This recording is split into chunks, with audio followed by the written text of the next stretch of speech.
Welcome to The Debate. When we look at a physical building collapsing in the real world, we almost always look for a single, visible point of failure, like a cracked foundation or maybe a snapped support beam, right? Right, a certain external shock. Exactly. We expect structural ruin to be really obvious and measurable. Yeah, we look for the physical trauma. We want the earthquake, we want the hurricane. We look for that undeniable external force that just brings the whole thing crashing down because, well, frankly, we like our disasters to be observable. It makes them so much easier to understand. It really does. But then you look at human psychology. You look at the architecture of the mind, and the collapse is rarely that visible. You know? Sometimes the building is vibrating violently just because it expects an earthquake that hasn't even happened yet. Yeah, Or sometimes it just caves in silently under the crushing weight of its own internal expectations. right. So today, we are examining the three crowns of the homeopathic soul, which is this framework that maps the deepest, most rooted psychological cores of human suffering through three distinct archetypes. So we have Argentum, which is silver, Aurum, which is gold, and Platina, which is platinum. And, before we get too deep into the arguments here, I think it's really vital we establish exactly what we mean by the homeopathic soul. Because a lot of people hear the word homeopathy and they immediately think of like diluted physical remedies or tinctures for a cold. Yeah, the tiny sugar pills. Exactly. But what we are really talking about is a profound psychological mapping. This framework basically takes the physical properties of these precious metals and translates them into the structural integrity of the human psyche. Precisely. It's about how the inherent qualities of these elements mirror our deepest internal states. Like, think about the actual metals for a second. Silver is highly conductive, right? It reacts instantly to electricity and heat. Mm-hmm. Gold is dense, it's heavy, immutable. Platinum is rare, elevated, completely resistant to tarnishing. The premise we are exploring today is that human beings construct their psychological identities, their souls, in this context, using these exact same structural properties. Which brings us to three very different inner earthquakes that define how people operate in their daily lives. Right, and our central question today is about the fundamental architecture of that suffering. Like, does our deepest, most profound psychological ruin stem from the anticipatory breakdown of control, the absolute terror of the external future, or does it emerge from the internal collapse of identity, purpose, and the constructed self? Right. The present versus the future. Exactly, and I argue that the fundamental driver of psychological collapse is precisely that anticipatory loss of mental control. It is the absolute terror of future failures that haven't even materialized yet. And I take the opposing view. The profoundest form of suffering isn't panic about a future that hasn't arrived. It is structural. It is the absolute collapse of duty, dignity, and elevated identity in the present tense. It's the silent tragedy of the constructed self just giving way. Well, let me lay out the foundation of my perspective by focusing on the first crown, which is the Argentum archetype, the silver state. When you examine the psychological profile, it becomes incredibly clear that human suffering is fundamentally rooted in anxiety. Okay. This is a state where the nervous mind runs significantly faster than reality itself. Just like the metal, the Argentum mind is hyperconductive. It takes a tiny stimulus and instantly shocks the entire nervous system with it. Anticipatory being the operative word in their suffering, right? Precisely. The core essence of the Argentum state is this terrifying conviction that if control slips away, absolutely everything is finished. This isn't true confidence. It isn't true pride. It is an anticipatory collapse. Oh, wow. Yeah. The inside feeling is a constant, exhausting drumbeat of, something bad is about to happen. I must hurry. I will fail publicly. What if I lose control? This person lives entirely in future fear. Right. The core wound here is the sheer loss of mental control and the fear of impending failure. That is the engine of true suffering. It's a mind that simply will not stop terrorizing itself. That is a really compelling argument, but have you considered the sheer weight of a present tense collapse? Because I counter your focus on anxiety by looking at the Aurum and Platinum archetypes, the gold and platinum. Okay, let's hear it. True suffering isn't a frantic panic about tomorrow. It is the crushing, suffocating weight of a collapsed today. Let's look at Aurum. This is not ordinary sadness or, clinical depression in the way we usually discuss it. It is collapsed dignity. Collapsed dignity. Wait, explain how that differs from regular depression. Well, regular depression often involves a dulling of the senses, a lack of energy, or a chemical imbalance that makes joy inaccessible. Aurum's depression is highly specific. It is the total failure of the constructed self. Interesting. Yeah. The internal dialogue is literally, I have lost my value. Just like the metal gold, this personality is incredibly heavy. Aurum lives entirely through duty, responsibility, achievement, honor. Think of like the modern corporate CEO or the family patriarch who carries the financial and emotional weight of everyone around them. Right, the provider. Exactly. When life breaks those pillars, when a business fails or they feel they just haven't provided enough, the individual doesn't just feel anxious. They feel that they have failed existence itself.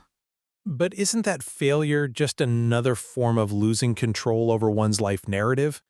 Like if the CEO's business fails, they have lost control of their environment, which leads to the pain. They simply conclude that they no longer have a right to exist. Oh, that's dark. It is. And then you have Platina, which demonstrates how the ego builds a superiority defense. Platina says, I am different and you are not on my level. It is psychological elevation used to mask incredibly deep inner isolation. The collapse of honor, purpose, and self-worth that we see in Aurum, or that terrifying emotional disconnection in Platina, creates a far more devastating inner earthquake than mere anxiety. It is the destruction of the soul's very infrastructure. I hear that, but I think we need to look closer at the actual engine driving this daily misery. Moving from the broad definitions of these archetypes, let's examine how this suffering physically manifests. Because I argue that the Argentum state is the most primal, visceral form of suffering. I mean, it literally hijacks the nervous system. In what way? Well, when we look at the daily reality of the Argentum profile, we see intense physical manifestations of this anxiety. Diarrhea before an exam, a frantic rushing to speak and walk, an intense craving for sweets when anxious, and severe phobias of escalators, heights, bridges. I mean, sure, those are certainly disruptive symptoms, but aren't they just external physical reactions? How does that prove the depth of the psychological suffering? Because they are proof of the internal engine. Think about the mechanism here. Why does someone in the Argentum state get diarrhea before a public speaking event? It's not just a sensitive stomach, It is the primal fight or flight response, literally evacuating the bowels to make the body lighter so it can run away from a predator. Except the predator is a PowerPoint presentation. Exactly. And why the craving for sweets? Because the brain is running a massive simulation of disaster 24/7. It is burning through glucose at an astonishing rate. The mind is making them run. Well, I'll grant you that the physiological toll is immense. It is physiological torture. And look at the phobias. Why escalators and bridges? Because an escalator is a machine moving you through space. You have to surrender your mechanical control to it. A bridge is a transition over an abyss that you cannot steer. Right. Every bridge represents a terrifying transition they can't control. Every height is a potential fall. The Argentum mind is like a driver frantically slamming on the brakes for a car crash that only exists in their imagination. That constant, unrelenting vibration is the peak of human suffering, because there is absolutely no rest. I understand the severity of that physical panic, but I'm looking at the depth of the despair. Aurum's suffering is deeper precisely because it completely lacks those dramatic, frantic symptoms. Argentum is loud. Aurum is silent. Aurum's depression is totally hidden behind success and extreme responsibility. They are the workaholic personality. They cannot tolerate failure, and more importantly, they feel guilty just for resting. Wait, I need to jump in here. If they are highly successful, if they are the workaholics achieving everything, how is their suffering deeper than the person who is so paralyzed by fear that they can't even walk across a bridge? Because the success is a trap. It's a load-bearing wall that is fundamentally hollow. When Aurum breaks, the psychological profile points out that it leads to suicidal thoughts. And crucially, these thoughts are born from profound disappointment, not from weakness or panic. That distinction is vital. I see. Aurum doesn't cry dramatically. They don't have panic attacks on escalators. The visual metaphor often used for this state is breathtakingly sad. Aurum is the fallen king, walking alone in ruined palace corridors. The fundamental belief is, if I am not successful, I am nothing. There is a finality to Aurum's suffering that Argentum's frantic running lacks. Argentum is running away from death. Aurum has accepted that their internal life is already over. That's an interesting point, though I would frame it differently. Because the fact that Argentum is still running means they are constantly experiencing the terror of the impending crash. The ruined palace corridors of Aurum suggest the worst has already happened, and the anticipation of pain is often far more excruciating than the pain itself because the anticipation is boundless. Is it though? Yeah, it has no edges. You can imagine a million different ways a bridge might collapse, but once you are in the rubble, the imagination stops. But being in the rubble and realizing nobody is coming to save you, and more importantly, realizing you don't even deserve to be saved because you failed your kingdom, that is a much darker place than the anticipation of the fall. But let's shift to how these internal engines create a personality mask, because it is universally acknowledged in these profiles that all three of these archetypes use masks to navigate the modern world. I look at Argentum, and their mask is fascinating. Outwardly, they are often funny, highly social, very talkative. Have you ever met someone who just fills every silence with a joke or a rapid-fire story? Absolutely. The life of the party who never actually lets you get to know them. Exactly. They mask the fact that they are internally vibrating with panic. They use humor and frantic socialization to desperately anchor themselves to the environment. They need the external world to distract them from their internal terror. Now, I want to push back on your focus on Aurum's noble suffering by bringing Platina into the mix. Okay, bring it in. You argue that Platina represents a profound structural collapse of identity. But look at Platina's mask. Grand body language, a demand for admiration, their entire superiority defense. Isn't that just another desperate attempt to control their environment, much like Argentum? How so? If I view everyone else as small and vulgar, and I demand that you treat me as superior, I am controlling the dynamic of our interaction. I'm setting the rules so I don't get caught off guard. It's still just fear of losing control. They just use a mask of arrogance instead of a mask of humor. I'm sorry, but I just don't buy that. Let me tell you why. Okay. The mechanism is entirely different. Platina is absolutely not trying to control the environment out of a nervous fear of the future. Platina is operating from a rigid superiority defense to avoid humiliation in the present. Think of the modern detached intellectual or the hyper-elite influencer who genuinely views the messiness of normal human emotion as beneath them. Right, the untouchable ones. Exactly. They feel superior, special, untouchable. They are easily offended by disrespect because they view others as genuinely inferior. This is not the frantic, nervous control of Argentum. It is a calculated, hierarchical isolation. But underneath that arrogance, there is immense emotional disconnection, loneliness, and suppressed sensitivity. Doesn't that prove the mask is just hiding fear? Like, if they weren't afraid of being hurt, they wouldn't need to build a fortress in the sky. It is hiding the fear of emotional vulnerability, yes. But the mechanism of suffering is entirely different from panic. Platina's mask is one of psychological elevation. They remove themselves from the human plane, so they cannot be touched.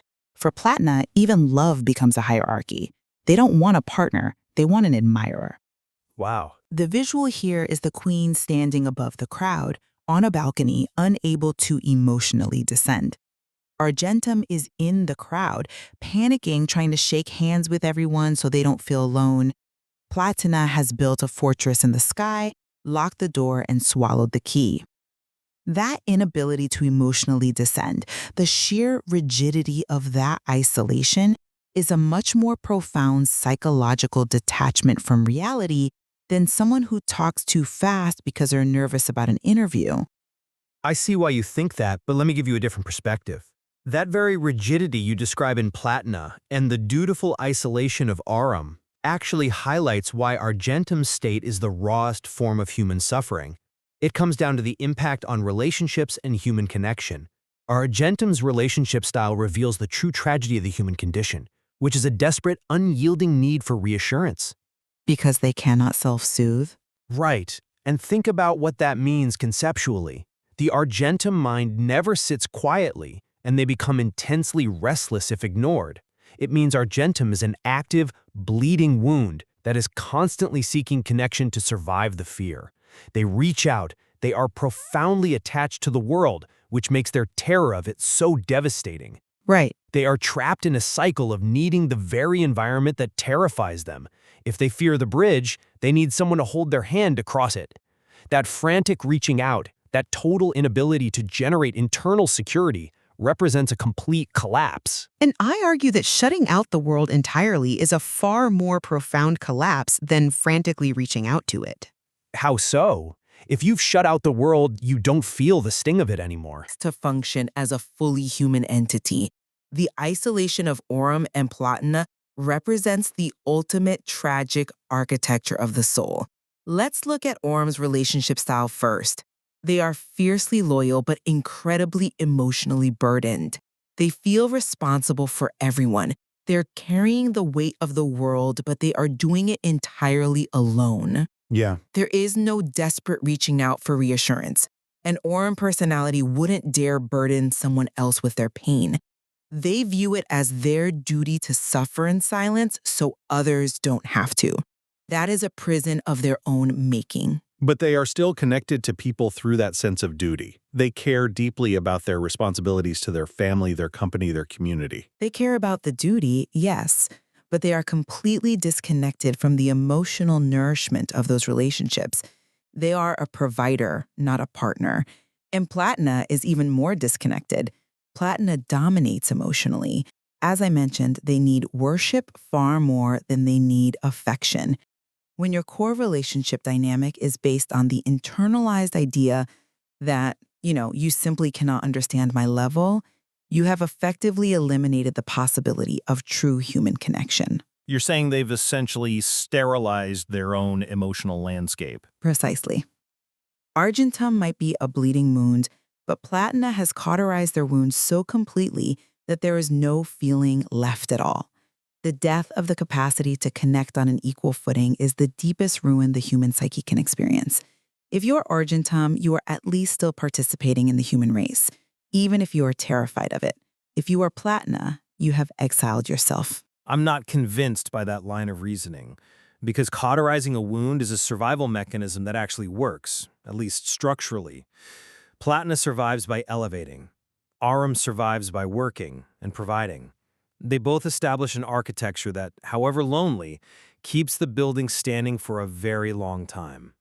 Argentum cannot survive their own mind. What? Their engine of suffering, that anticipatory anxiety, is constantly misfiring, threatening to tear the engine itself apart. The fear literally overrides their physiological functions. When a person cannot digest food, cannot sleep, and cannot walk into an open space because their mind is convinced they are about to die, the structure hasn't just adapted, it has failed. But despite our disagreement on which failure is worse, I do think we are circling a shared truth here about what this entire framework is fundamentally trying to convey, which is that none of these archetypes are simply dealing with the bad mood, a rough day at the office, or a temporary stressor. These are deep-rooted psychological cores that dictate the entirety of their daily lives and their perception of reality. Exactly.